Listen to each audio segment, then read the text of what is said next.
Alright, ladies and gentlemen, I'm here on the show, and I'm here to do a news video. We're going to no recaps for today, so day off of recaps. I won't be uploading as much, but I'll do this video to talk about all the news last few days.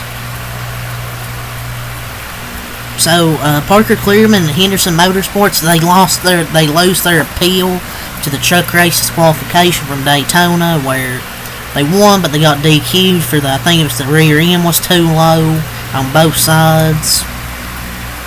It sucks, because, man, I mean, NASCAR just doesn't care how it got low. They'll just DQ.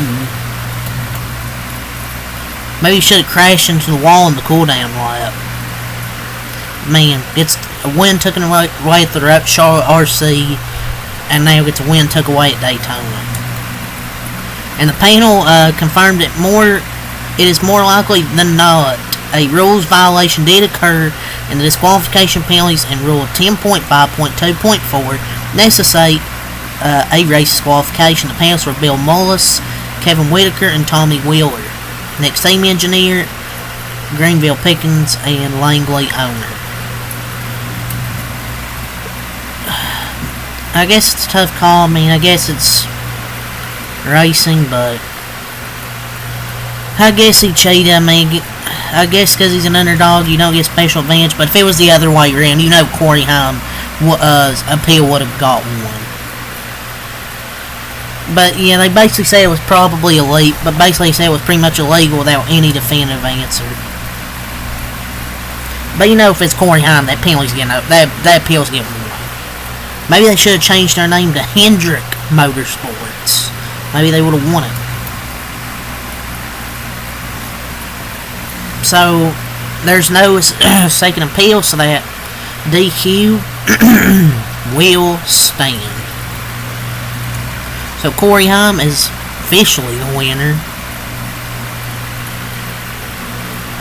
So, Kubota is going to be the primary sponsor for Trackhouse drivers Chastain's 6th race, as well as 1 Cup race, and SVG and Xfinity at the Glen in a JRM car.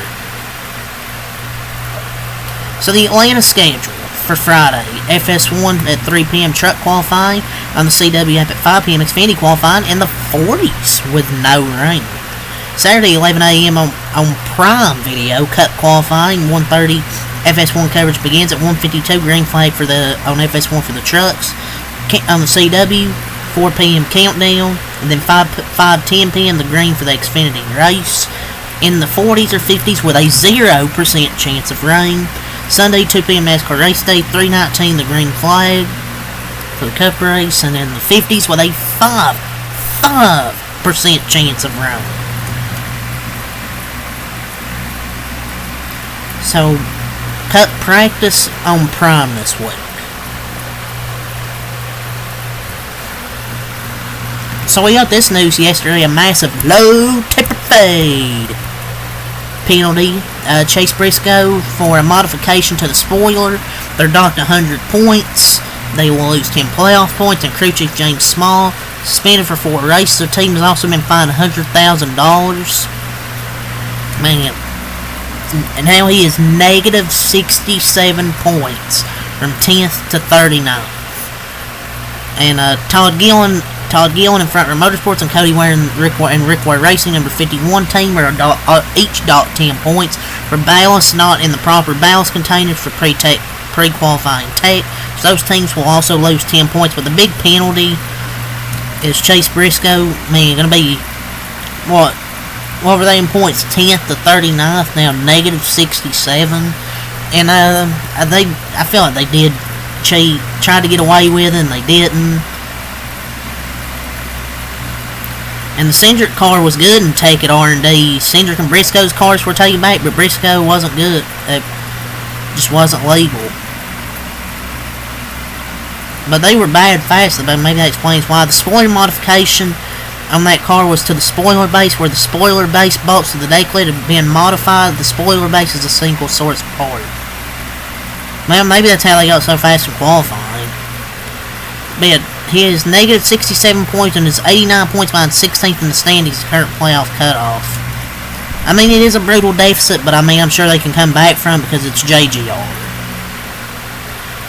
Actor Jack Quaid to give the command to start engines for the Cup race next week at Coda. Wow, he's been everywhere.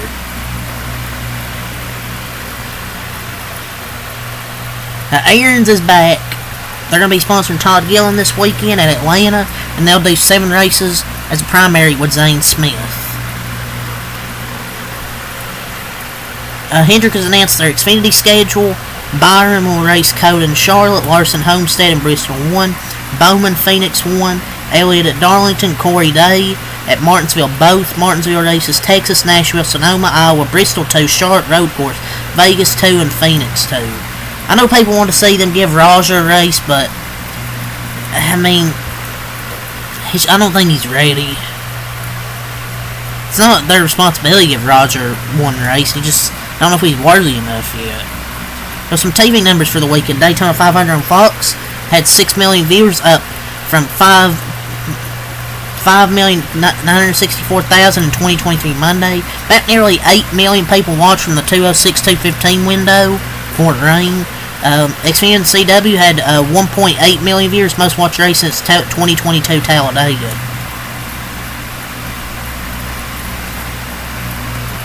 Now I need some wrestling, the good old wrestling.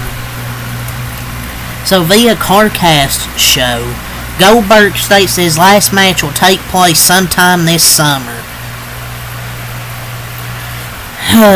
Whatever, as long as it's, say, against a Braun Breaker or Gunther and they finish Goldberg for good, that's fine with me.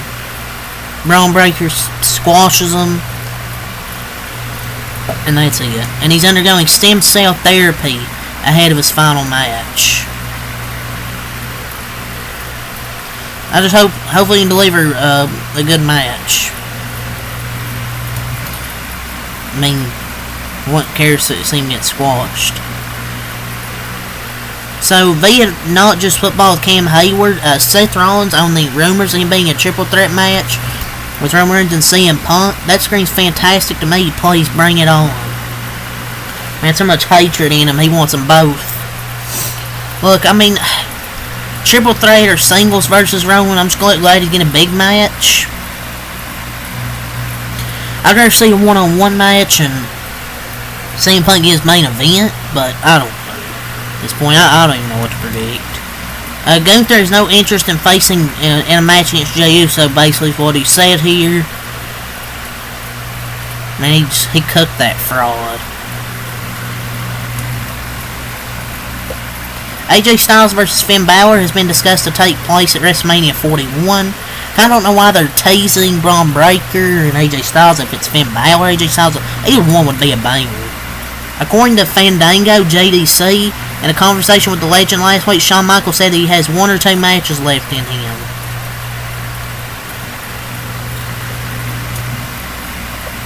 The Hardy Boys are back on NXT next week to face NQCC.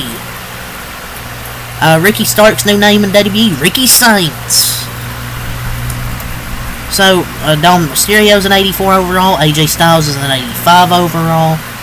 I'm not even going to bother talking about Mick Foley. Michael Cole says that WWE is a storytelling entity first, not professional wrestling anymore on the Impulsive podcast. That's why Netflix wanted us. Netflix understands that we're a storytelling entity first. We're not professional wrestling anymore. We haven't been for many years. We're an entertainment product. He said, remember when he said, I mean, he's not wrong, but you remember he said he loves professional wrestling when Cody Rhodes won the belt? I mean, I guess it is storytelling. I mean, storytelling is the beauty of it. But will storytelling matter when the end of a match, when the result of a match is bad? So the Elimination Chamber matches are official. Damian Priest, Logan Paul, Seth Rollins, Drew McIntyre, John Cena, and CM Punk. For the men, for the women, Roxanne Perez, Bayley, Naomi, Alexa Bliss, Liv Morgan, and Bianca Belair. So, apparently, per a report, WWE's women's division is currently frustrated with the current booking. The NXT women's booking and the main roster women's booking are genuinely night and day right now. to me. This is a source from Fightful. I have spoken with plenty of women in WWE who are frustrated about the booking of the women. I know there have been some Mania pitches that have been rejected because people are like token tag matches aren't something they want to do. They want things put on a more even plane in the women's division. Yeah, I mean, Triple H just isn't doing great with the women's division, even with the mid-card titles. He's had them in qualifying matches to get pinned. And they've been poorly booked. I thought even Bianca Belair's in the tag division, so... Yeah, Triple H just hasn't done great, you know, with this division.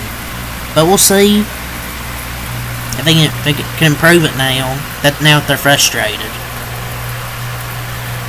Michael Cole, he has 8 years remaining in his WWE deal. I think he signed 8 more years on it, so... There's that. But that's all the wrestling here, ladies and gentlemen. So we got some pretty sad breaking news today. Kind of really unfortunate news. Victor Wembanyama is expected to miss the remainder of the season. Apparently he has a blood clot, if I'm not mistaken. He has a form of a blood clot in his right shoulder. It's a deep vein thrombosis, or how you say it. This is an isolated condition, they believe, but he's out for the season. Man, that sucks, man. Like he's a pretty wild, young, healthy athlete. Like he can get, you know, that in his shoulder. The blood clots are serious. Remember, Chris Bosh had a blood clot before. So yeah, it sucks, man. Wemby's a very talented young player. So fun to watch, and then this happens. Bobby Portis. The NBA has suspended Milwaukee Bucks Bobby Portis for 25 games for violating the league's anti-drug policy. Sources tell ESPN. He unintentionally took a pain medication called Tramadol, thinking he was taking a pain medication called Toradol. His representative told ESPN. The NBA is hilarious, man. Suspended for a painkiller. Like, come on, man. But yeah, that's a pretty big loss for their team because Bobby Portis is a pretty good player. The Cavs are going to buy out Javonte Green, a solid defender, after he's bought out with the Pelicans. The Brooklyn Nets, he's back. Killian Hayes, a 10-day contract. Hater Central. Bogdanovich went through season-ending foot surgery. Lonnie Walker agreed to a 2-year, $3 million deal with the Sixers. So there's that. The Warriors wanted to build a big three: LeBron, Steph, and KD by acquiring Grant and James at the trade deadline. Yeah, okay.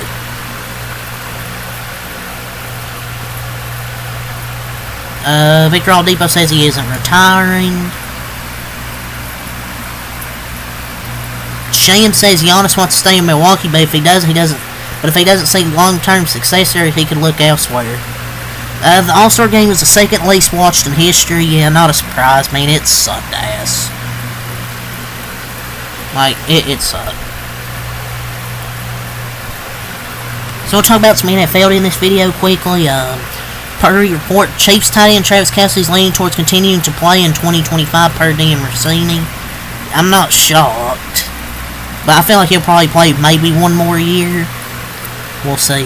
The Texans are absolutely open to bringing Stephon Diggs back, says GM Nick Caserio via Houston Chronicle. I mean, not really surprised. He was amazing for their offense when he played before he tore his ACL. Bengals superstar wide receiver Jamar Chase will command over $40 million per year on a long-term deal per Schultz report.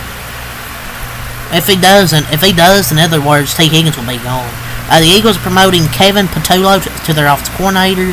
The Rams could be seeking a first-round pick and a potential Matthew Stafford trade per Schultz report. No team will be willing to give up a first-round pick for Matt Stafford. He's still good, but I'm not giving a first-round pick for him. Adam Schefter expects the Rams to pursue Aaron Rodgers in the event they trade Matthew Stafford. Well, that's a fucking downgrade. It's not 100% guaranteed that the Dolphins won't trade star wide receiver Tyreek Hill this offseason. They should consider moving him. That there's a real chance the Eagles end up re-signing guard Mekhi Becton. Browns are releasing Naeem Hines. Panthers re-sign Andy Dalton a $2-year, $8 million extension. The Bengals Ghosts re-sign Jamar Chase, Teague, and Trey Anderson. That's all to say. Till next time, Peace.